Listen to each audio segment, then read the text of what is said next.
No, okay. Hi. Holy shit.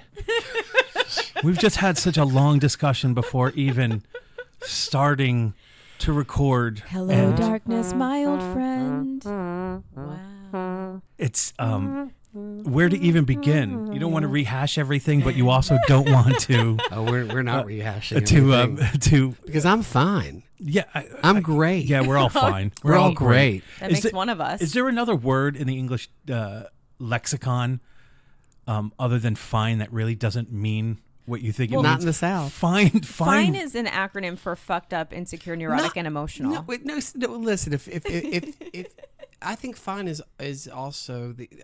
I use fine in a different way where you're like, listen, we're going to leave at 10, so just be ready by 9:30. Right? Okay, fine. Yeah, love that. That's fine. That's when you should. I use guess the word fine. In response to how are you? Yeah, I'm fine. How are you? That's different. Yeah, I'm fine. Fine sucks. Well, that's so. My brother and sister-in-law for Christmas cards 2 years ago sent out Christmas cards. This is the Dennis family. How are you? I'm fine. I'm fine. House on fire and back. I'm fine. So they sent out Christmas cards and had them, the dog, and everything, and it just said, "I'm fine. We're fine. We're all fine. Merry Christmas." Fine. Fine. Fine. It's a great Christmas card. An interesting word. It is. It can be used in so many different ways. Like, how are you? I'm fine. Oh, I know you're not okay then. But Claire, will you go? Take out the trash. Yeah, fine. That's fine. Oh, for me, it's different. It's like also fine. When you're working out a problem and you've gone through so many solutions and things, and like, okay, we need to price this at whatever. I don't know why we're pricing things. I don't know either. This needs to be this Keystone markup 2.5. All right, fine. All right, I'm going to ground this conversation. We've been talking for a long time about a whole bunch of different things, and we are trying not to exploit things that are going on in our lives for content, but it's hard. It's a good topic for today. Yes. So today, welcome to the Last Will podcast. Today we are talking about sadness. Buckle up.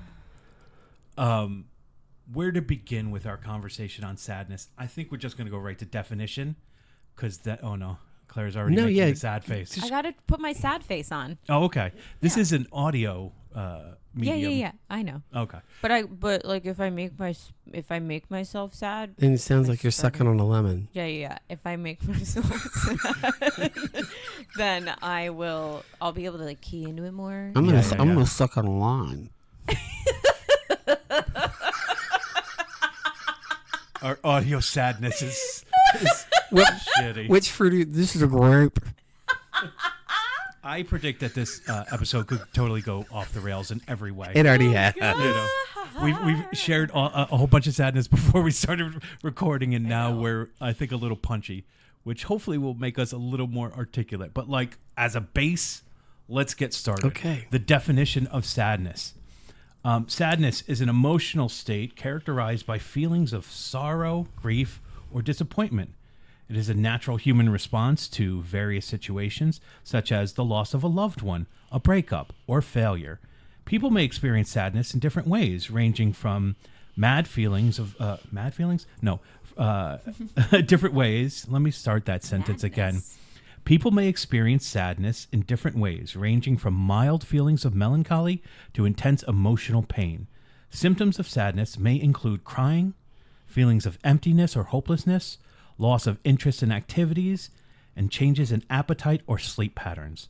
While sadness can be a normal and healthy response to certain situations, prolonged or intense feelings of sadness may be indicative of a mental health condition such as depression. Dun, dun, dun. Period. End of sentence. I've been looking up the definition or the difference between sadness and depression recently. And because if you talk to a therapist, they will classify you in sadness or depression. Ugh. And then I think depression is, and I read in a book somewhere that actually it's a really good book, The Body Keeps the Score. It's about trauma responses, like a very scientific book about muscle memory, right? I know what you're talking about. What's the title again? The Body Keeps the Score. Do you know the author? I could get it. All right, dope. We'll get- It's a very popular book in the Teddy Pendergrass, I think. in the I book don't think of that's true. in the realm of like recovery and trauma healing and whatnot. But there, so I read that, your response to some event, a death, a major change in your life or a breakup, like the normal amount of time for that grieving process should be between 1 and 3 months. And if it goes longer than that, then it could be classified as depression. And I mean, I really hope I read that right, because 1 to based 3 on- months. Yeah. Is they're actually putting a time on grief.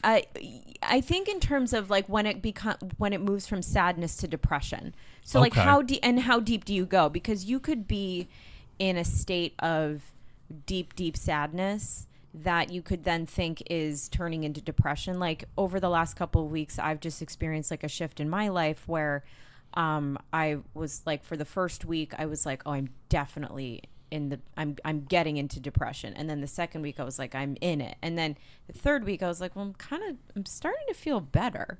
So I'm like, I don't think I'm going into the depression route, but I know that for the next, like the healing process for me is just going to be I think a healthy reaction to what happened, and it's going to be the processing and then eventually growing out of it. I think. I mean, that's obviously I can't project that, but that's kind of how I feel instinctively, like where this is going for me. Right. So, but I definitely looked up the difference between like sadness and depression, and the symptoms are exactly the same, but Grady's doing a Venn diagram for me. They all meet in the middle. Yeah. Then They meet in the middle, but then one could be longer lasting than the other. Right. And then some are chemical imbalances, some are caused by trauma. I mean, it's quite complicated, isn't it? It is complicated. I think out of the gate,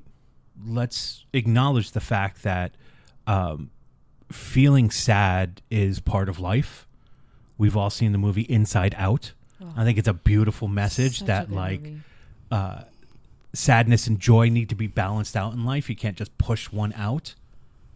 There has to be that balance. So experiencing sadness is part of life and helps you obviously appreciate joy when it happens. I know a lot of people live in a default emotion. Like I know a lot of people whose default is angry. Just that's what they always default to. I would say my default is always sadness. I always have a certain melancholy to me. It's always been a part of my life as long as I can remember. I've always just had a bit of sadness. In public or in private? Both. That's for sure. That's your default, and it's just okay. Fine. Yeah, I think so. Definitely in private, but public too. That's interesting. I feel like I'm happiness on the outside and I'm sadness on the inside, or I'm trying to be more happiness on the outside. But people, when I was growing up in school, they always saw like a sadness on my face, so they'd always ask me if I was okay, and I'm like, yeah. I mean, I wouldn't always tell them. You have resting sad face. I have resting bitch face. That's what they always said. But yeah. Do you see it? It's not. I don't Do you really see it? have it I don't see it. anymore. I think it's brightened up a bit. Yes, she's glowing. In my old age, but in middle school, I just remember people always thinking that they thought that I was mean because I always looked like standoffish, and they didn't think I was approachable. But I mean, I do have a lot of joy to give people, but if you really sit down with me and like talk to me about what's going on, sometimes I'm like, oh, I'm not like super happy about everything. Well, can't you have like a lot of joy to give, but not feel joy? Like I feel like I can give joy to others. That's what's on my resume. But no, I feel like I can make people happy, but like to actually feel joy based upon my own accomplishments or just in general as a default, that's very hard for me. I mean, I sit in sadness. Well, can you give what you don't have? You can put people in a space so they can give it to themselves. You can't make anybody feel anything. No, I mean, I But, get that. but you're really good at putting people in an arena for them to get out of their own mind and go, oh, I have wings. Thanks, Matt. Well, you can You're very tell good at somebody, that. you can compliment Not somebody. very You good can at it. tell It's somebody a you're beautiful talent. you're talented, you're good, you're great, you're all of these You owe me things. money. But That'll make you feel a certain way. but you have to feel it for yourself. And like you can be told over and over again that you're good at something, but you might not believe it. And it's like not enough people could tell you that you're good at something, and you have to believe it for yourself for it to be true within you. Yeah. Well, last summer, like I've always fought depression, and I'm not ashamed to say that. Like right now, I'm on antidepressants that help keep me level. But I've battled depression often in my life. I would say last summer was one of the deepest depressions that I had experienced in a long time. And it became totally and completely exhausting to constantly be keeping it together around other people. And so what did that feel like? It felt I'm not like laughing. my muscles were vibrating, and I couldn't keep tears out of my eyes. My throat was constantly like closing up on me. I couldn't hear anything nice. If somebody said something even remotely caring, I just totally broke down. Yeah. I could not take it. And oftentimes when we were working on our production in the fall, I would just be outside in the parking lot with Grady, not holding it together. Like having that friendship gave me a chance that I could just, because in rehearsal I was holding it together, but outside I just couldn't. And I just like couldn't think of why I had worth, really. It was really hard. And I was working on a project with the two of you that I couldn't have been more proud of. I felt like I was doing exactly what I should do. I was being a leader. I was coming in prepared. I was enjoying uncovering who this guy was, and yet I couldn't find worth in myself. I just felt so unseen, unloved, unworthy of like being here. It was really probably and I've had it before, but probably the most suicidal that I ever felt. Look, I have children, and I would never do that to myself, or to them, really. To myself would be easier, but I would never do that to them. So even that option felt like it was off the table. It felt like I didn't even have control over that idea. But I can relate to the thought of not wanting to be around anymore to feel what you're feeling, and not necessarily thinking of wanting to harm myself, but like, well, being dead seems easier than being alive right now. For sure. And also, like, because I'm, a dramatic idiot, it wouldn't affect anybody's life. Like, if I was gone, it wouldn't affect anybody's life. Well, yeah, see, that's not true. I know. But like, that's the narrative that I'm telling myself. Mm-hmm. Mm-hmm. So was there a trigger for this? Was there a trigger? Yeah, I mean, look, ever since my sister passed about 4 or 5 years ago at this point, all of the things that I didn't deal with my father's death came rushing into me. And I often think like she had so much life in her, and she wanted to live, and he wanted to live. And why am I here and they're not here? So that's like under the surface of my existence. I had constantly been working on something during the summer, and I didn't have anything to work on during the summer because our summer Shakespeare wasn't going up. So I didn't have that community. Mm-hmm. I was alone. I think there was a breakup involved as well. Mm-hmm. It's like somebody took a shovel and started to like shovel out the stuff in your garden Yep. after a while, and like stuff became unearthed from underneath and was exposed. Yep. My job was not satisfying and fulfilling, even though it was a job that I really thought I wanted, but it was difficult in ways that it shouldn't be difficult. And I just, I lived in this place of my father would be so disappointed in who I've become. Like, how could he be proud of what I am? And it just wrecked me till my therapist said to me, the father you have in your head doesn't really sound like the father you talk about in our sessions. And it just never occurred to me like, oh yeah, that motherfucker who's in my head, that version of my father didn't exist. He just didn't exist. He wasn't the person that I lived with. Could he be disappointed? Absolutely. But like, he wasn't cruel. He was probably not disappointed. But we put a narrative in our heads. We do. We rewrite how things were. You, interestingly enough, were playing a role of a man who felt no worth and then rediscovered all of his worth in his greatest work known to his entire catalog. Did you feel different after that show was over? Yes, I did. But I think I think I had been trying. That helped you. No, but yes, absolutely. It And was I the right. hate that that's painful, but it probably helped you to get him to that point, to see his arc, to then see his worth and actually smile at the end. Yes, I'd like to think I could do it without You could. wanting to kill myself. Well, There was not a lot of smiling in that play. You didn't do a lot of smiling, except when you were on stage with me. Yeah, well, I got to because I got to tease your character a lot, so that gave that gave Matt and Handel joy at the same time.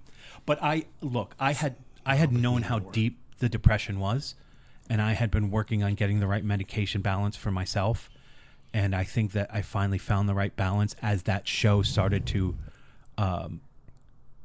be performed. And so I felt very lucky to be able to like take that all in. But I would say by opening night, I was still dealing with a lot of like internal bullshit in me that was eroding everything that I loved about being a performer. So can we say that sadness and depression are, yes, it is like a Venn diagram. Like they combine to have similar feelings and, let's say, symptoms, but they are also completely separate things. And like depression can be recycled within us, and then sadness maybe can be a little bit more specific to a thing that happens. I look at it more medically like that, where sadness comes and goes, and depression is something that if you have it, you always have it. I would agree with that, because I definitely think I have a chemical imbalance. Yeah. And that when the chemicals are balanced, No.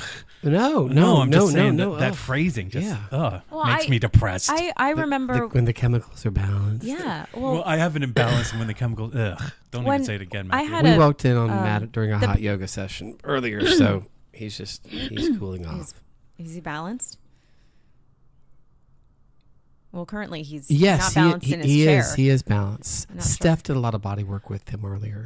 So in college, I had Who's Steph? I want to call it a mental derailment, because that's exactly how it felt. I had a little, like, I don't know if I'd call it a nervous breakdown, maybe like a mental breakdown. And I remember talking to my father, who had suffered with depression, and I was on the phone with him, and I'm like, I can't really explain like what's happening, or why this is happening, or what's going on. And he was like, does it feel like your train just fell off the tracks?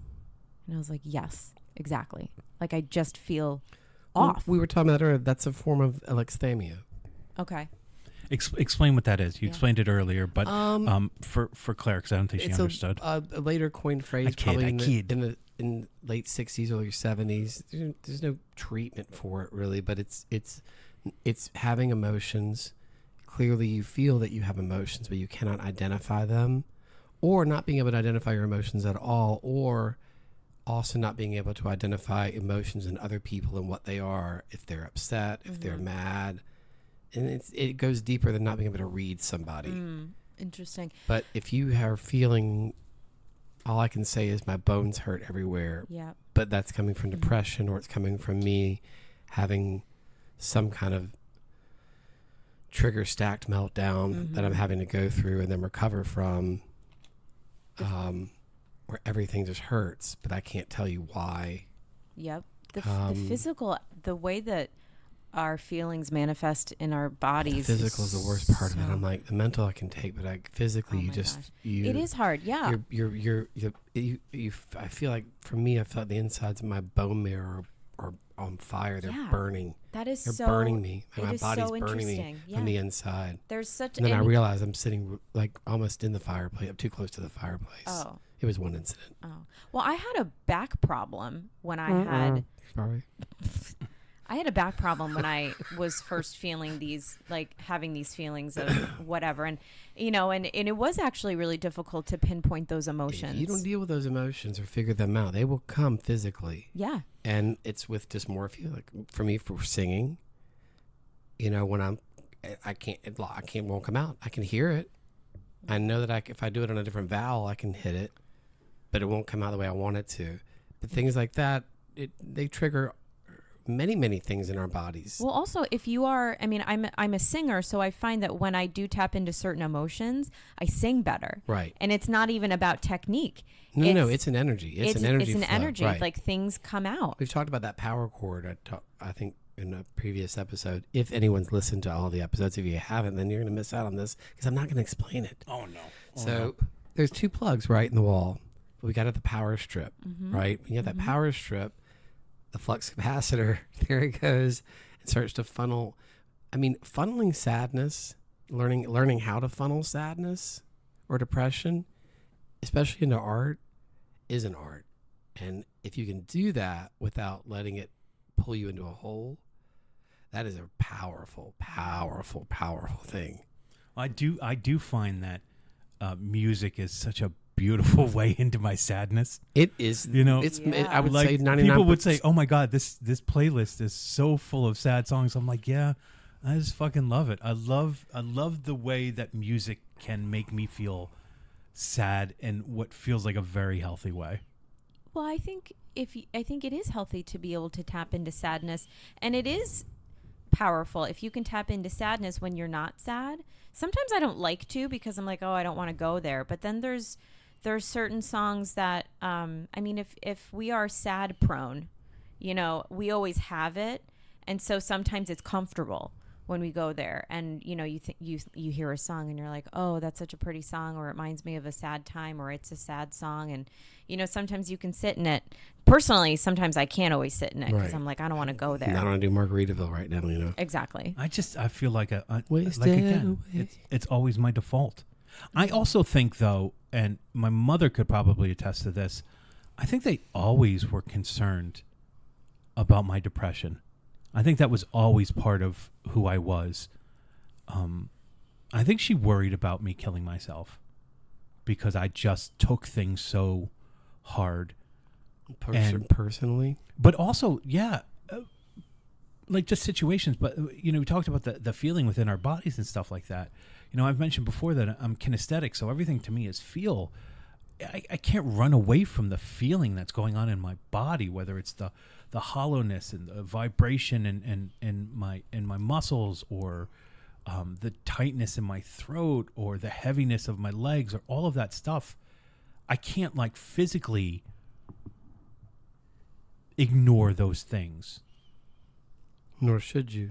So, you know, people would be like, well, you could do this and you could do that and you get over it. But like, that's always been a part of it. I've always had that feeling, right? You know, of heaviness. Yeah. That's not just weight. Interesting. I've felt the when I had back pain, I remember going on muscle relaxers for it because I was like, it was really hard for me to. What were they? Somas? To what? Somas? No. I'm the resident quack here of the group. I just want to figure out what medication. Somas what was the dose? I don't know. Was it 5 milligrams of Somas? I have no idea. This is many. You probably want to do like ago. 10 to 15. Oh, but- Jesus. It was just like, it was just mysterious. And I was like, I don't know what, it was a muscle pain, I guess, but it didn't fully. And I find that like when if I have unidentified feelings, it comes back, but it hasn't come back in many, many years because I've been working so hard on identifying my feelings. And but in that time that I didn't know what I was experiencing, and I just was like, oh, I don't really need therapy. I'm fine. I'm fine. I'm fine too. I just have, It was fine. I just don't know really what's going on, but I think I'll be okay. Like I was drinking a lot. I was trying to escape the feelings.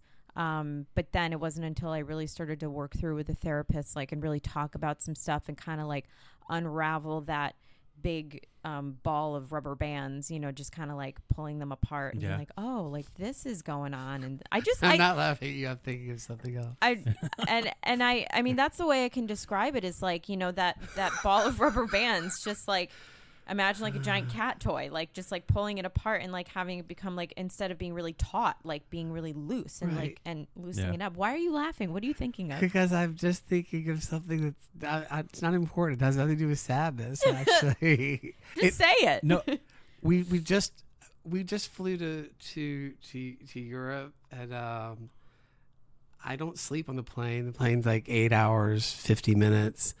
But I watched Barb and Star go to visit Del Mar, which I do often. I think I watched it 4 times during the flight, but only with closed captioning on, because I can hear their voices. But at one point, I'm so sorry to derail this. They're at the bar. They're meeting Kristen Wiig and her cohort. God, I'm so sorry. Anyway, I can't remember her name. Anyway, she was one of the co-writers of Bridesmaids with Kristen. But anyway, and they're meeting this guy, and they said, what room are you in? Like, I'm on 211. Oh my God. We're in 401. You believe it?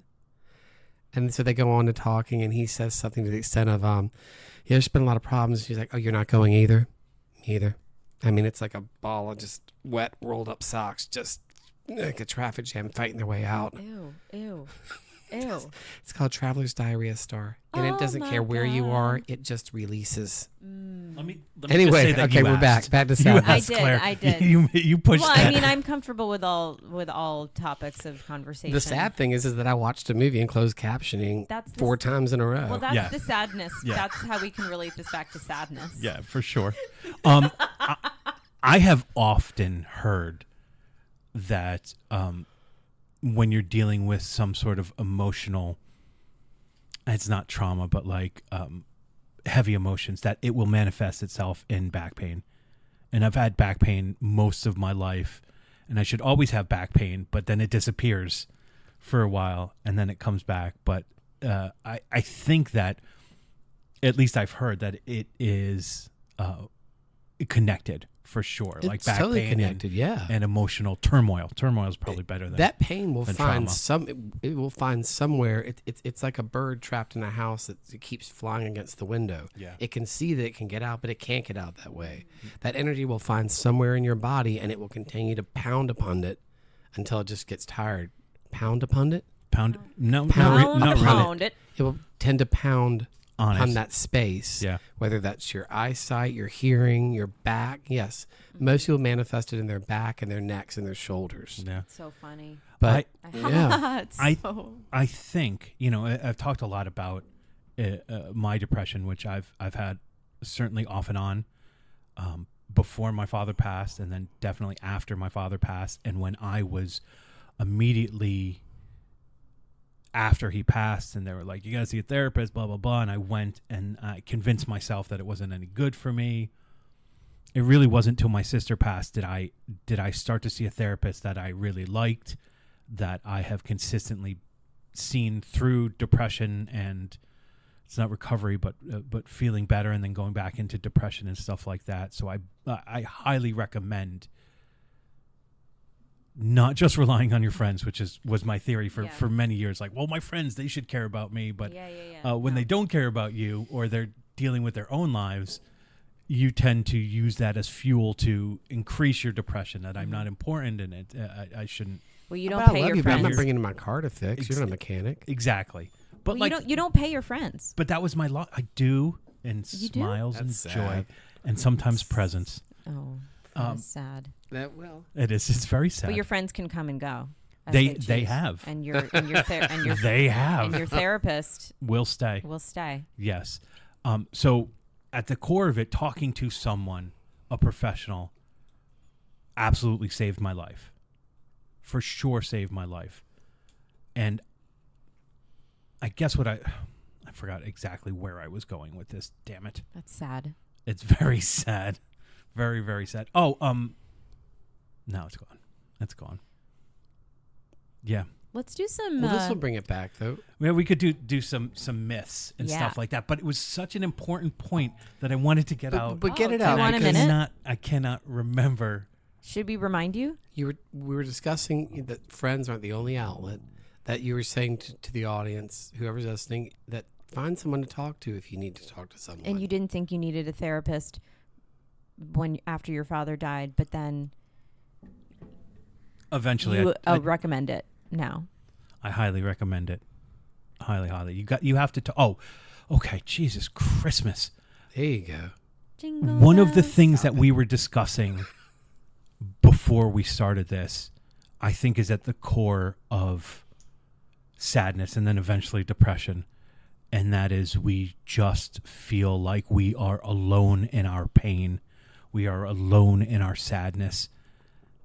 And I think you said it best, Claire, is feelings aren't facts. Mm-hmm. And they're not. The truth of the matter is, as much as we want to convince ourselves that we are the only ones feeling this, it's just not true. Mm-hmm. It's just not true. I think there's a healthy way of understanding when you need to be alone and you would like to be alone. And then there's an unhealthy way of shutting out the world, because you Mhm. can actively decide, like, I'm not seeing people, I'm not doing anything, I don't want to. But if it's for an extended period of time, it becomes dangerous. Yeah. Does it? Well, that's I my think own. so. I think that's my own experience. I agree. I've over the I don't last disagree. over the last couple of weeks, I've actively felt like incapable of being in certain social situations, and I sort of respected that time for myself, and I was like, I just feel like being alone, knowing that I'm not alone. That was the important thing, because I had people reach out to me, and that was nice. That's very nice. I mean, for me, I think that's a huge, I can't think of the right word, but like conundrum, because when I'm in that sadness and I'm telling myself I'm all alone and no one gives a fuck, I'm like, well, I'm not reaching out. If they care, they'll reach out, and Hard then they though, Matt. don't. Oh, it's a Yeah, that's bullshit. hard. It's a bullshit concept that I'm It's not bullshit. that I'm setting for myself. Well, you You have know? that experience, though. You have an experience, and because we go back to what we know from our lives. If you've ever been, and you've shared this before, that you've been in pain and people haven't been there for you. And if that's been your experience, then you're going to expect that. And you're also not going to think that anyone's going to be there for you, because why would they be? When They you weren't go there through before. it enough, then you expect it. If I'm diagnosed at 8 or 9, which I was with ADHD, ASD, and then by the time I was 12, I was diagnosed with clinical depression, who the fuck am I talking to that about at school? And then I'm having to go to the office to get medication so I can take it and flush it down the toilet, so I don't have to take it because it completely takes my personality away. But they don't want me to be sad anymore, and I'm like, but it's more than that. So it's just then you just learn to just, well, you're not. I'm not alone, but I'm also a 12-year-old kid who you told has a major chemical imbalance, and here are some pills. Well, Well, who do I talk to about this? What do I do? it's got to be a professional at that point. They were, but they were like, and how does this make you feel? And I'm like, oh my God, is this hour up? Like, you're not helping at all. You're not helping at all. And you don't get it at all because you don't. It's interesting. It's always like the bad hairstylist who cuts your hair really well, but their hair looks kind of like fucked. But you're like, cool, they're really good at what they do. But sometimes you go to a therapist and I'm like, you don't know any of it. How are you even telling me about this stuff? You just give me book answers. So what would You don't be experience this. what would be the ideal? I mean, you put a 12-year-old on heavy medication, and like I was expected to stay on that for life, and then to move into different parts of it and to up it. Like, I'm absolutely not going to live like this, which is why I'm very against taking anything now. I'm very glad that you have found something for you that has grounded you and kept you like in a really nice space so that you can live and enjoy your boys and enjoy yourself, and of course my presence and mine. mostly, and Claire's presence if you let me finish. But Mike, I think in my choosing, because I was told you have to do this or you'll never be okay. You will not be right if you don't take these things. And so I don't know. I think I have had such a I'll do this on my own. So, as attitude. a 12-year-old with that, Mm-hmm. what do you think you would recommend for somebody that age? Now, Yeah. there's support groups now for kids that age Okay. that can talk. That's the thing. So There's- as therapy has evolved, it's Oh better my than it gosh, was it's when we it's were. evolved in the past 5 years. Yeah, but you're 26. It shouldn't that have been in the 90s or Yeah. no? I mean, if we're serious about it, when you think about growing up in the 80s, Nobody talked about anything. yeah, And my mother and father weren't interested in having the ADHD part was fine, but if you put anything else on that card, I'm being put into special classes with no offense to any children with special needs, but kids that need help feeding themselves. And I'm in the same classes, but then I'm in accelerated classes where I can't keep up. There was just nowhere for me to be.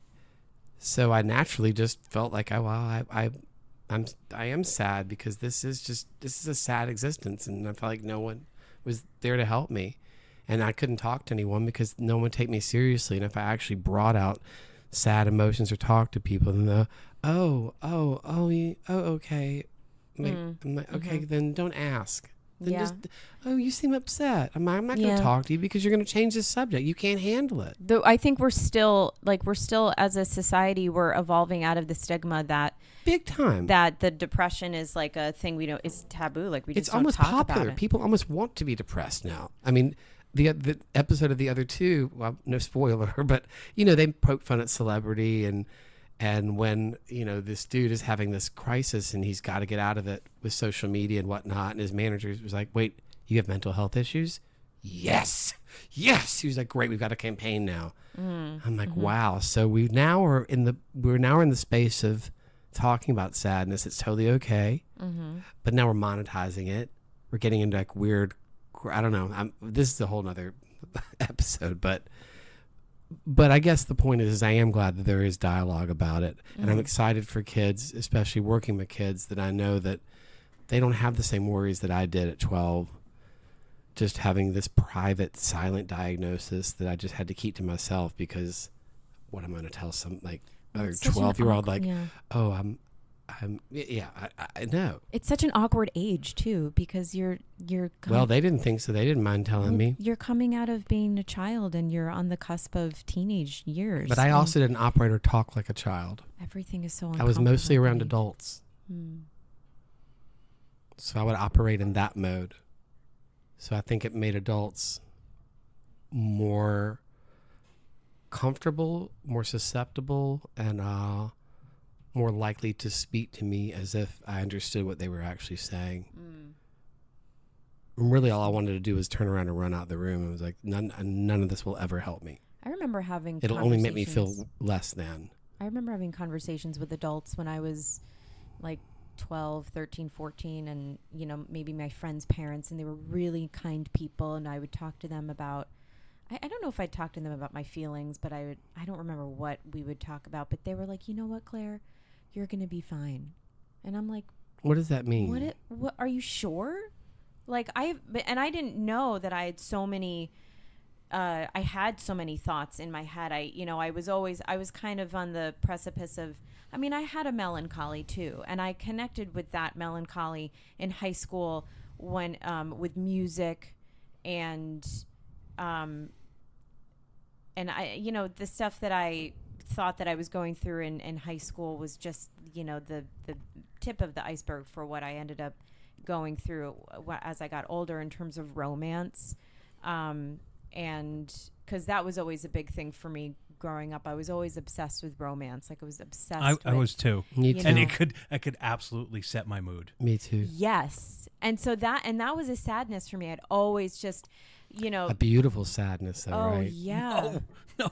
No, it was painful. No, oh God, I'm like- No, not for for me. me, I thought it was beautiful. Oh no. Oh, I but, loved but it. personally, like nothing ever worked out, so I was always sad. I loved that. I think Claire, But I feel like we're the same person. I think that you love part of why you love Ted Lasso so much is that there is such an innate sadness about that character, but he always figures out how to pull one more ounce of strength, whether he leans on someone else or he finds it in himself to just rise right above that water and get that gasp of air so you can go back down again to go up again to get another gasp of air. Then by the end of it, he's got a full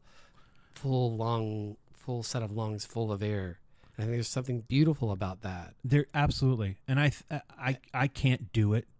I struggle with that. You say but you can. No, but I appreciate that he can. But I and see that he's in you. Well, I appreciate that, but when I watch that show and the positivity, it feels like a choice that Ted has made for his life.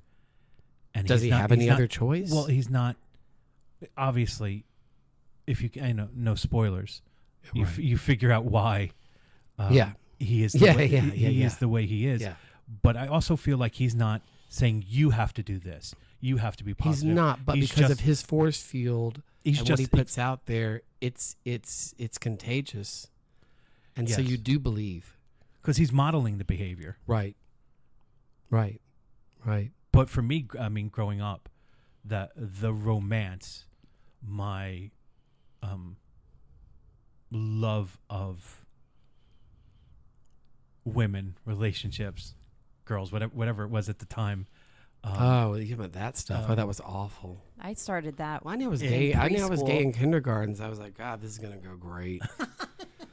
I was all about it. I was all about it from Me too. from preschool. Painful. I think for me it was like third or fourth grade. Fourth grade when I was the only guy who shared a locker with a girl. Fourth I was grade like, is when oh, everything this falls is apart. special. Fourth Oh my grade gosh. is the worst grade, I think. Fourth grade. Fourth grade is probably the worst grade. That's when boys start to separate. If you don't do sports, you're probably gay.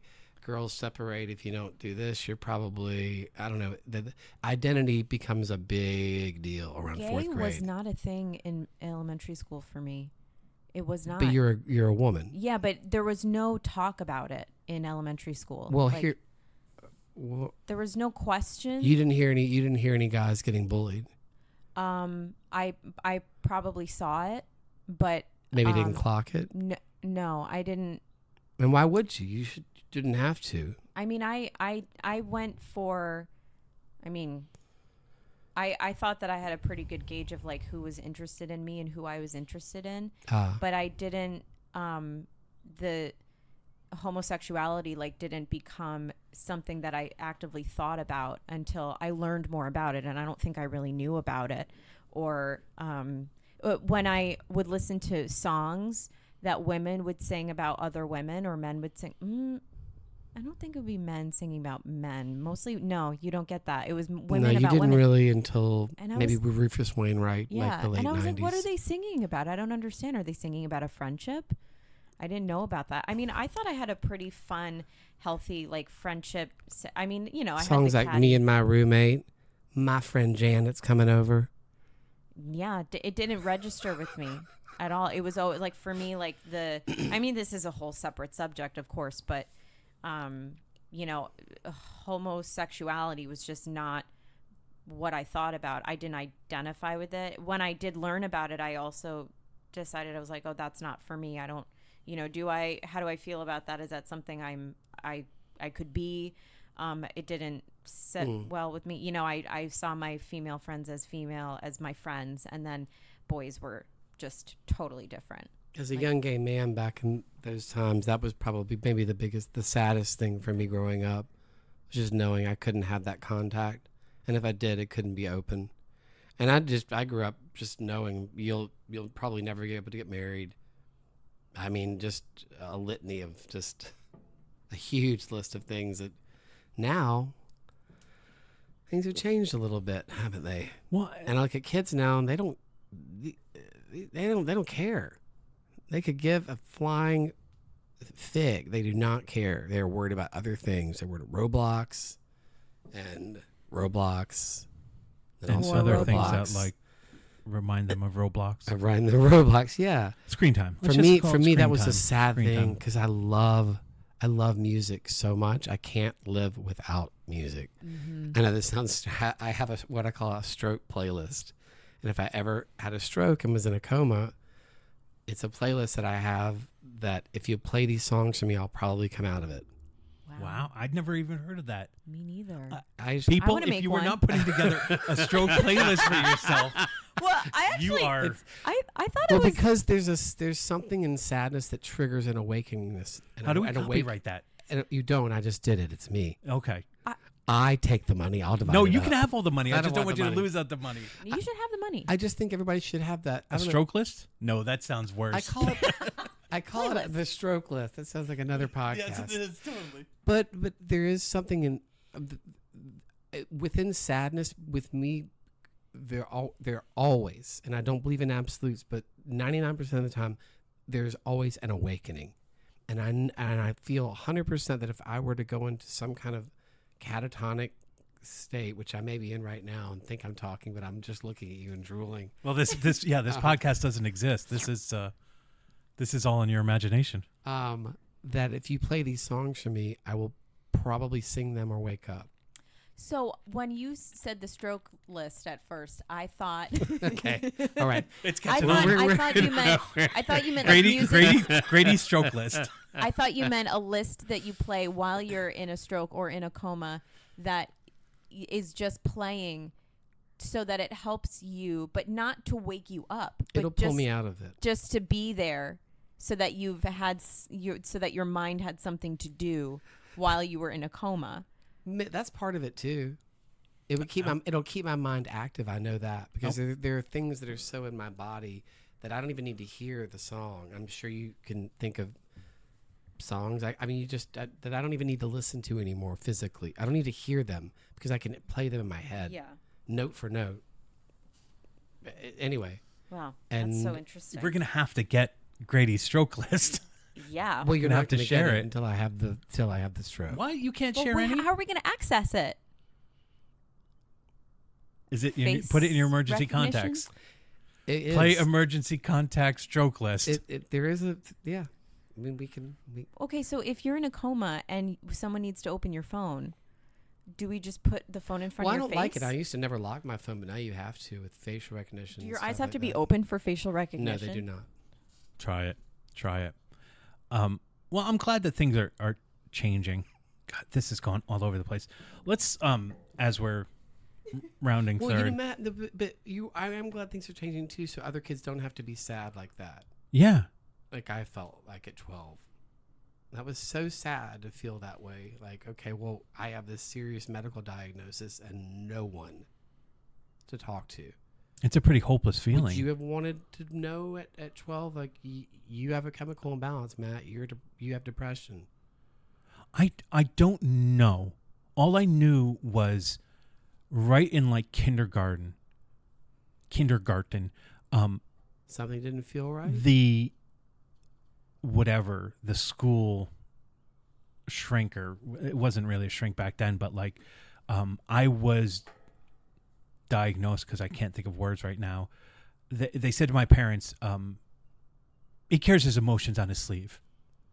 He's always going to be over emotional, you know? And so that was like the label that I lived with really early on. So it wasn't That's not wasn't fair. medical. That's not. It was just that's like a lot, though, your still. kid's going to be overly emotional all the time. He What does wears that his emotions on his sleeve.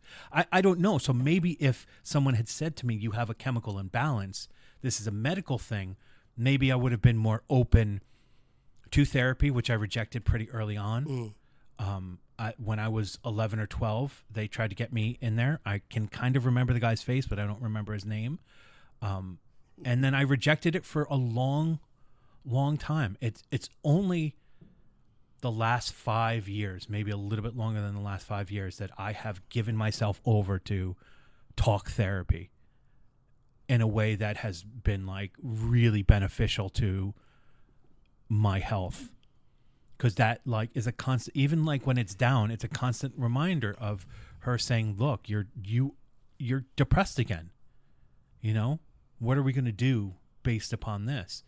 And I knew that this time, even though the depression was deeper than I can remember though. going. You went in different.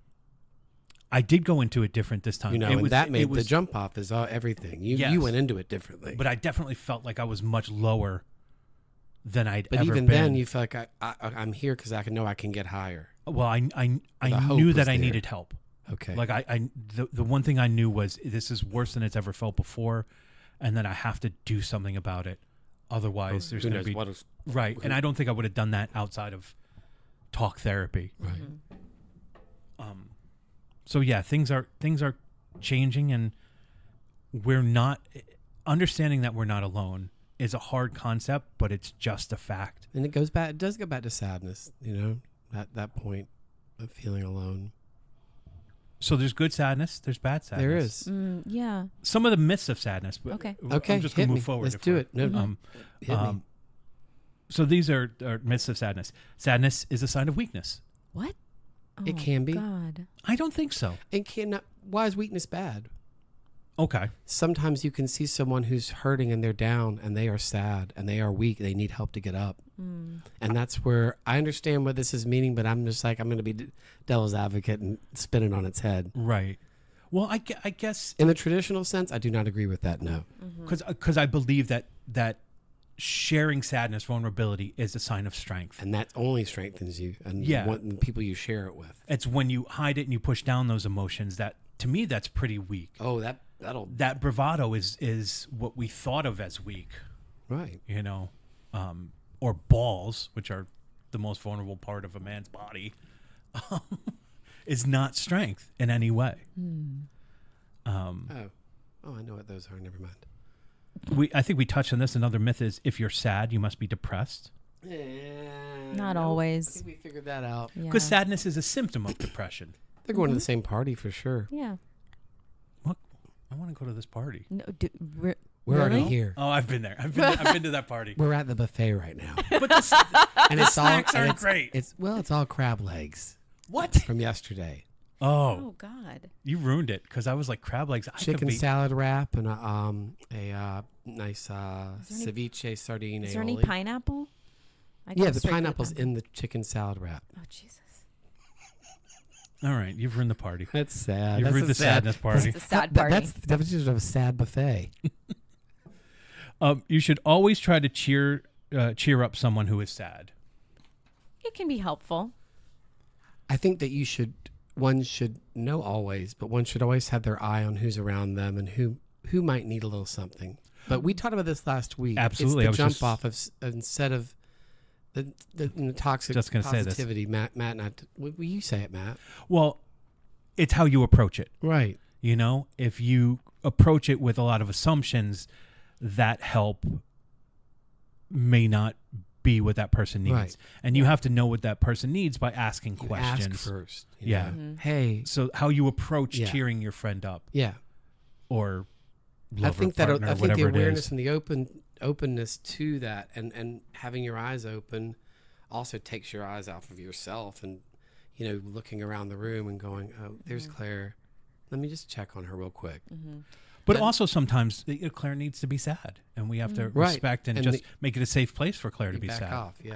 I did have some friends reach out to me recently, and it's like whereas I kind of wanted to be left alone, it was nice that they reached out, and I still wasn't able to really talk to them, and then some of them kind of kept at it, and that was nice, I would say. And then, so then when I was ready to be with them, I was, they were there for me. And it wasn't even like, I mean, by the time I'm ready to be with people, I'm not really as sad anymore. So I'm not like, like, oh, I want to talk about this. It's more like, I'm feeling better. And I'm happy to see you, and I'm happy to be with you. And thank you for being there for me when I when I needed someone to talk to.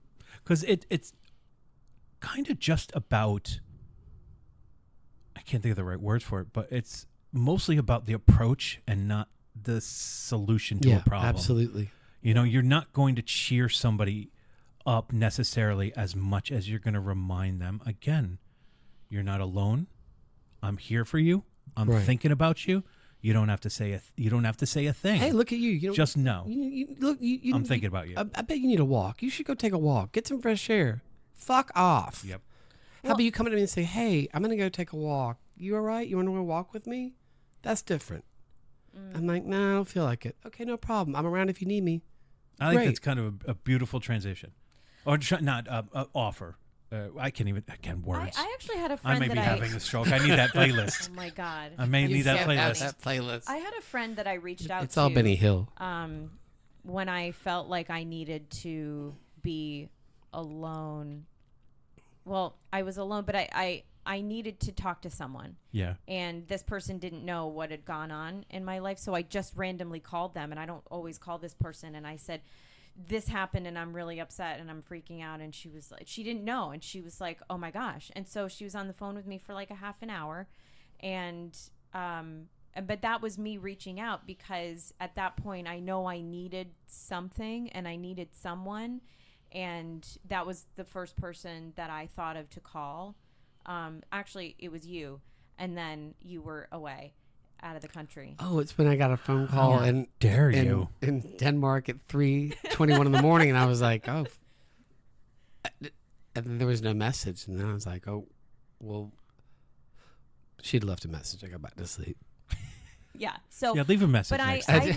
I typically, I don't know. I don't reach out to people always when I'm feeling in a certain way, because sometimes I feel like I should be internalizing the thing. Okay. I feel like I always internalize. So there are times where I will reach out, but there are other times where I can't figure out how to reach out. It's hard. And I'm really surprised that I did that at that time, because I don't normally do that. Right. Well, 'Cause I because you're don't- growing, you're evolving. Well, there's also a thing that's like, when you feel sad, maybe you feel weak and you don't feel like you can do things, you Yeah. know? So like, why would I call someone to just talk about my sadness? You know, why would that person want to listen to me? Yeah. I had a friend reach out over a breakup recently, and my response was to annihilate the other person. And I was like, it really like got visceral with me, and I just really annihilated them. And then at the end I was like, take a deep breath. I apologize for that assassination. What I should have done was just listen and tell you how bad it was and how sorry I am that you're going through this. And they appreciated it. But yeah, my first instinct was bulldogish. Bulldogish? Yeah. Who talks like that? Bulldogish. Bulldogish. So yeah, sometimes we don't want that from our friends too when we reach out. We don't want them to do There's- anything but like let us Just know. listen. There's the art of listening. Yeah. Myth. Sadness is always a bad thing. I No. think we've said that you just have to watch Inside Out, and you'll learn that it's not. It's important. It's important. It's also a good flushing of emotions, and that's why I love sad music. Laughing and crying. I love sad music to just kind Always of the same release. Joni Mitchell. It's true though, the People's body parties. processes that the same as laughing and crying are the same release for the body, which I find amazing. That's so interesting. The body doesn't differentiate between the two. And anyone that's medical can call in, and we have a caller now. yes, 255. No, what's the number? 255 555 2368. Wait. That's the Ghostbusters. Oh, I don't know. I guess it was 212 because they were in New York. 212 555 2368. Annie Potts is off on Sundays, so Yeah, that's true. Our final myth: you should always try to avoid sadness. well, First you of can all, just rip impossible. that paper up into three. Impossible. Well, But again, I think we all do try to avoid How about sadness. this? I don't know that I do. I don't know that I do. Well, we avoid. You should always try scary, sad to avoid situations. staying in sadness too long if it's feeling good. But we have Right. to. Mm. Riley you- had but- to but feel her you- sadness in order to accept the move to San Francisco. You have to know how long to stay Inside and Out. when to go. You can't stay too long in it. It's very easy and it can be very comfortable. It's the most uncomfortable, comfortable place is sadness Yeah. and despair and grief. I do think And that's if you sit in it too long, then you lose control. You're consumed. Well, it depends on the type of sadness. Like I'm in a sadness now, and I want to be out of it. I Yeah. really do. Then you will be. Yeah. So that means you. To me, then that means you already are on your way out of it. I do struggle with the idea of my sadness being the comfortable place to stay in. And I think that's why I It's think okay. about it as my default. I do think I stay in sadness longer because it's the most familiar to me. And joy is uncomfortable, or I'm afraid that the joy will feel fraudulent and so I don't indulge it, or that I haven't earned it. I don't know, but I definitely struggle with the idea of staying in the comfort of sadness well, I don't. as default. Did You you don't- ever, in watching The Martian, secretly wish that he just stayed there and made it work on his own by himself? I found myself every now and then watching that, going, I'd be fine just by I would make it work by myself there. I don't want to find the ship. But I think I look at Mark Watney and think to myself, I want to be as hopeful as him. And so when I watch The Martian, which I watch Right. often, I do identify with the isolation. Right. But I But you don't revel in that. well, no, I really get comfort from the fact that he's hopeful. You know, and I Whether he wish to gets be off like, I or wish not. to emulate that. Right. so you the hope. hopefulness. You hope for when you're hopeful. Are you being hopeful for happiness, I think so. like justice? Did you finish Yeah. Island of the Blue Dolphins, by the way, speaking of sadness? You know what? I did not finish it because Now's the time. I had every opportunity to finish it, but I almost didn't want to finish it. I hear you. But I also, I think I know what's coming. I'm at the very end, and I think I know what's coming, and I almost want her to like stay on the island. That's what and that's kind of I'm where like, I oh was my gosh, asking with she's Matt gonna- with The she's gonna Martian. leave all of her animals Because as sad as that book is as it is, then by the end of it though, you're like, no, what this world you've created is so beautiful, but yet you need to be with other people. You do. Well, so every So time that's I why I watch, was asking you this question just to connect it to what Oh, Claire's interesting. reading. every time I watch Titanic, I hope it doesn't sink. Every time, and All right. Yep. It sounds No, like you're farting the Celine Dion song. That's what it sounds like. He is. No, I watch it and I'm like, oh my gosh, the first tape is Yeah, always yeah. so great. Grape. I said grape. It's always so I have great. one tape and one on DVD. The first tape is good, and then it gets sad, and I always want Because it you have to change the tape. Is that why it's sad? Because you're still watching on VHS. I think I would probably only. It's very sad. I think I would only put in the second cassette.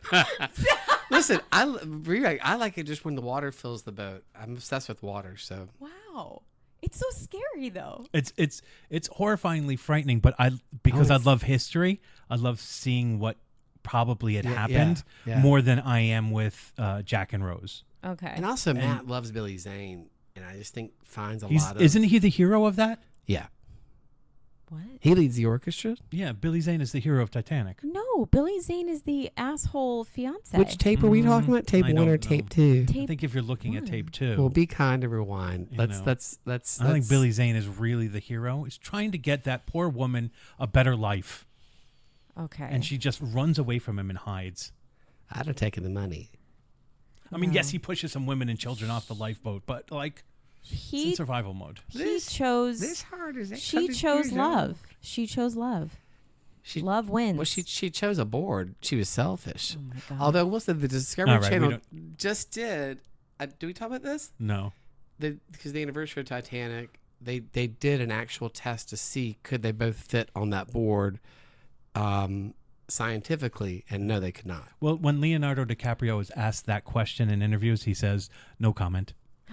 Now they No know comment. they know scientifically that they did a water tank Yep. and I think he asked that question and he got dismissed. Because I saw him in an interview with Brad Pitt and Margot Robbie. And she was like, oh, my God, it was the worst thing. I couldn't believe it. And Brad is like, I think you could have fit on there. And he's like, no comment. Yeah, No comment. he didn't try harder to find something else. I mean, I don't know if that's love, sacrificing yourself for someone else. Is that love, or is that just being selfish? it's knowing that the heart will go on, so it doesn't matter. Oh, jeez. But it didn't.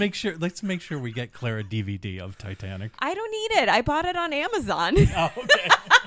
On tape. on a streaming service. It's a stream. On the streaming service. So she doesn't have to worry about cassettes. And I think I I have made it. 8 streaming services at home. I think I I made it a love to drinking game stream. once with a friend, and we ran out of wine. It was like drink whenever you're sad, and we ran out of wine. It's a long movie. I It's a think long Tubi movie. and Peacock are probably my favorite streaming services. Tubi for sure, and Peacock. Oh my gosh. All right. Do we want to do these cliches? Doesn't seem like you do. So Well, it's like we're at about an hour. well, good. Then people can turn it off if they want to. Otherwise, they can enjoy some more entertainment for free. Not for long. So let's go through the cliches very quick. Time heals all wounds. No. Yes. Actually, yes. Yeah. True, false. Yes. True. No. I don't. Not all of them. No, because But it doesn't wounds- heal. Heal is for me the wrong word in that. It doesn't heal Time. it. Time. But a scar will always be there, but it can heal. We need time to heal. touche. Okay, we need time pussycat. to heal. Yes, but I also feel like you just feel differently about it. You know, and I don't know if that's healing. It's just you kind of get used to it. We need time to heal. Were you making a joke and I missed it? No, it's the second lemon. Okay. ahead. This It's is- always darkest before the dawn. Oh my God. If you're writing a No. story, you're Save working it on for the your hero's album. It can working be, on the hero's journey. It can be dark for a while. That sunrise can take a really long time. It to is get always there. darkest before dawn, and then you realize there are 2 sets of blinds, and they're both blackout. and you Except, only open and one. especially if you're counting the minutes until the dawn. Yeah, you It's can't. a long darkness. Yeah. It takes Gandalf a minute to get down that hill, and I'm like, can we get there a little quicker, please? Aren't you magic? Outside of Helm's Deep. Yeah. Come on. Like, let's. I think it takes him a pretty good amount of time. I mean, It does. It takes him gravity. too long. No. Well, he does pause at the top to just be like, "Hey, I mean, I'm I here." get it. He's like, I'm First not. light on I'm the not fifth 18. day. I'm like, I know, but your horse is. He does blind them though with this. Surprised that none of them fell down that hill I of know, that's soft steep. gravel. All right, steep. Matt. Come on. Tears are the language of the heart. Save it What? for your album. I have to say I didn't do a lot of crying the last couple of weeks. I had some crying spells, but like not a lot of crying, and I'm surprised because I cry a lot. But you know, I could have cried more than I did, and I you know what? I cried more when I saw Joni Mitchell live. Yeah. Probably I cried a lot, and those were not tears of sadness at all. No, just joy. Language of the heart, is that what it says? Yeah, tears are the language of the heart. I I don't even don't know what to know. make No, of that. I don't know. What does that even mean? It feels Hallmarky to me. Yeah. No offense to Hallmark, but Oh, all of When it. you're here, your family, you know. That's Olive Garden. that is Olive Garden. What doesn't kill you makes you stronger. What doesn't kill you makes you What stronger. didn't kill me. Like a bee sting could kill you. Well, most things that cause you pain do strengthen you. I know I had a bee sting that It's gave an me extreme. It's a weird very extreme. physical medical reaction. Are and you I'm- allergic? Do you know? No, I got tested right after, but it actually offset. It messed up the chi in my body for like months. I had to get acupuncture to reverse the chi of the bee sting, and because all of a sudden like things were coming out of me, like I had such intense allergies, like sneezing when I would wake up in the morning, like for months and months and months. It was almost like I was allergic to waking up. Wow. And it was at every season of the year. Yeah. So no, the bee sting didn't kill me. Did it make me stronger? Fuck no. The acupuncture did. The acupuncture made me stronger. Yeah. I don't know. It just it like the last one. I think the language of it. I mean, it sounds like cute phrasing or whatever, clever phrasing, but it's It's a great Kelly Clarkson song. what doesn't It kill you is. makes you strong. Yeah, I hear you. I really like Kelly Clarkson, and I'm not afraid to admit I'm it. not afraid Oh, of she's it. great. She's I find her amazing. personality, everything that she wonderful. does. She's I done just it. thoroughly enjoy her. I admire her career. Two best Yeah. talk shows on TV: Drew Barrymore and Kelly Clarkson. There you go. Every cloud has a silver lining. What are we just doing? Song lyrics? What is the silver Every lining? cloud Is has a that silver is lining. that Not the- always. Is that the glow of the sun off a cloud? Is that why they call it a silver lining? Yeah. I always No, wondered, because when can we do somebody better than silver, when though? somebody dies too No, I love early, silver. it's not fair. It doesn't feel fair. The silver lining? What the fuck is a silver lining when your child dies? Translation, I think the actual way that should be worded is there is a gift in everything. Okay, I like yours better. But still, like what you're saying with those deaths, what's the good thing that happens? Exactly. I mean, with certain things, like you get fired from a job. Every toilet has a seat. Right. Every toilet has Every a seat. microphone has a cord. A breakup could be a silver lining. That could, because you learn from everything that you go through. Right. But death is a hard one. That's, you don't get a second chance. No, and it's hard to. No, it's you hard. don't, Claire. It feels for Jesus. Oh, you want to talk about Jesus? No. He got a second chance. That's true. That's not fair. according to the books. Unless you believe in reincarnation, and then everybody's getting second, third, fourth, fifth, I think six about chances. that a lot. But no, it feels like you're diminishing the dead, those who have passed, when you're like, well, the good thing is now that because of their death, it just doesn't make sense to me. No. But I guess what Toxic doesn't kill positivity. you, what doesn't kill Yep. you makes you stronger. If we're going back to that, is that It can which in is- some cases. Yeah, everything is a gift kind of thing. It's like when we go can. through something so painful, it does. It gives us some resilience. It gives you a mirror to Okay, also I'll go, get look, that. I can see this reflection go, if I went through that, I know I could, then this hurts like hell, but I know I can get through this because I've been through that. It teaches you about A little bit. who you are and what Self-reflection, what you're capable of And I doing. think a lot of what sadness is when we forget who we are. And that's why we get sad. Really? Mm-hmm. Oftentimes sadness is being sad because you can't remember who you really are at the core. Yeah, I guess because sometimes I just think of myself as sadness. That maybe that is Listen, if we what were makes it hard for me to understand that. if No, we I were, idea. hear- if we yeah, I were hear what you're Inside Out, saying. if I was if I had the people of Inside Out in my head, Matt, you would not be my sadness. Thank you. You would not. No, you wouldn't be mine either. Name some of the characters. Joy, Nervous. sadness, You anxiety, disgust, anger. dang. Okay, joy, sadness, anger, disgust, fear. I would be belligerence. No, that's what color is that? I don't think That's in disgust the would be sequel, in my head. and that's not out yet. Oh, I might okay. just talk about it. I don't want fear in my head. I don't want that one. Who would I be? Is it fear? I think it's you would fear. be, Yeah. You would be. Oh my gosh. The person that doesn't believe the kid. No, you would be. I would cast you as anger because it would be fun. I don't. But I yeah, wouldn't. like You would I be would. disgust. You would be my fun joy. You would be my fun joy. But that. yeah, but because I would love to have you, in my head, and I would love to look through things in your I am a joyful happy lens. person. I know you are. I think that's like part of what we tend to forget is that people view us in very different ways than we view ourselves. That's And I've often said this in my deepest depressions, that if I knew myself as a friend, I would probably really like me. And yet I let the voice inside me dislike, like I find ways to dislike me. And yet if I had a friend like me, that wouldn't speak, Matthew, is speak. it too much to ask of you to remember that more? It's hard. It's definitely a hard thing that I struggle with, but I often think. I like having you as a friend, both of you. I don't think I understand myself enough to know why people like me. I don't understand. Like, if I had me as a friend, I'd be like, I don't really get that person. I don't know what. You judge all your friends for liking you. I'm like, do they really like me? Do they really know me? Like, I don't know. Right? But no, Grady, you would be my sense of humor.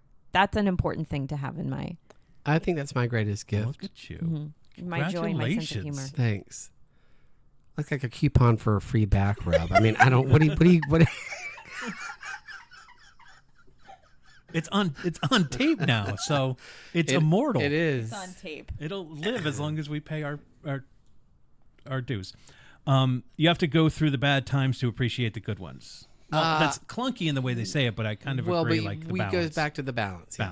Balance. Yeah. Sadness is just a temporary emotion. Not for me, motherfuckers. It is temporary because it changes and it moves into something else that's also sad, but it's still so. It is. There are degrees of There's sadness. degrees of sadness. Yeah. There's the normal sadness, and then there's the deeper sadness. And then there's Depeche Mode. There you go. You have to let go of the past to move forward. Silence. I mean, I don't have look. to, You have to remember the past Yeah. in order to prepare yourself for. there are certain things we have to let go of, but sometimes we don't. I mean, when someone tells me to let go of something, I don't always do it, but it gradually happens. Well, I think grievances. Every time I have a grievance with someone, that's the thing that I have to work on letting go of. Yep. But like things that happen in my past inform how I'm going to deal with my present. I do think that if I'm too much in acting school, we had this idea called futuring, where you would spend your time now thinking about how things will work out in the future. that's fun or to daydream about, though. yes, but it can't be your everything. So you can't future yourself. You can't past yourself. You need to figure out how to stay present. That's what I believe. Right. It's okay to not be okay. Yes. That I believe in. Yeah. Mm-hmm. Like we can't judge ourselves for being sad. I mean, I can judge myself for being sad all the time, but But you like it. It's okay to not be okay. Yeah. yeah. It's not It okay has to be. Because again, that's to me, that goes back to the idea of that strength. When you can share your vulnerabilities, where you can be where you are without shame. I think that's a very powerful tool. I do to too. learn I would just about add that yourself. it's okay to not be okay, but it's not okay to not try to do something about it if you can. Okay. An addendum. I think a lot of Or these an are right. amendment. They're just missing. They're missing portions. Yeah. They're missing pieces. The last one. The only way out is through. Well, yeah. Yeah, absolutely. Mm-hmm. But what are you going into next? That's the thing. There's, I mean, I think we've discussed it. It's going to be a different You level can't- of you can't- sadness It for is. me. Well, that is the only I mean- way out. You can't go over. You could go over it, but then you got to go through it at some point. Yeah. it's rare and it's only happened to me once. Hopefully it'll happen to me maybe again. I don't know. But art, playing roles, if you've experienced what the characters experienced, but you're stuck in that time, you're able to move on in your life, but you're stuck in that time as a kid or whatever, being able to perform a role similar to what you went through can is a, Help I think, catapult a you huge through that form thing. of moving through it. And Yeah. for me right now, I'm still stuck in a portion of my life that I need to move through it, and I know I can move through it. And art can absolutely And help you move. Art absolutely Yeah. it is the only thing. I mean, that's The again, only thing. Again, I go back to the idea of sad music. That's a huge pathway through for me, and I'm not musical at all, but a huge pathway through is dealing with sad music. And I think I've mentioned this before too. Like Ethan Hawke did a beautiful TED talk. Yeah. And he talked about this idea of people think that art doesn't really have any meaning in society, and he says until you're going through you need loss it, or going through- grief right. or something painful, and then art is this beautiful poetic expression of how we feel and sometimes can't articulate. So yeah, I'd say something else, but I think that's probably a great way to. Well, my heart will go on. No, now we got to keep. you talking. ruined it. Yeah, totally No, but ruined my it. heart will go on was one of the first songs that really like Celine okay. Dion like really helped me make me feel. I think the first song that I ever made me realize that depression was going to be a part of my life forever was Rainy Days and Mondays, Karen Carpenter. I don't even, just her voice singing the phone book could probably bring you to tears. Never, ever, ever, ever, ever will there ever be another voice like that. But that was the voice of sadness. That was the true voice of sadness. In fact, and interestingly enough, there's a documentary of hers being circulated right now. Hopefully it'll be able to be streamed soon. I'm excited to watch it. It's found from points of view that aren't her family. They've kept her secrets and her sadness for so long. They didn't want to talk about it. Sorry, Richard, I love you, but it'll be interesting, especially as a woman, not being able to talk about that. But it's everybody from Olivia Newton-John to Carol Burnett just talking about this voice that really just was, God. Well, isn't that like She embodied sadness. in the end of what we're getting at is there's been an evolution of what we're allowed to feel, what's okay to feel, what's She'd not be alive. shameful. She'd be alive today. if she was able to embrace her sadness. And she wanted to, but no one else would embrace it with her. She needed help. They had to hide it. You can't hide sadness. I mean, that's, I think, in the end, not what we're trying healthy. to say. Yeah. All right. Okay. I think we're good. Till next time. Oh, I've stepped on it. No, you didn't. That was just... Oh, that was one more time. Excuse me.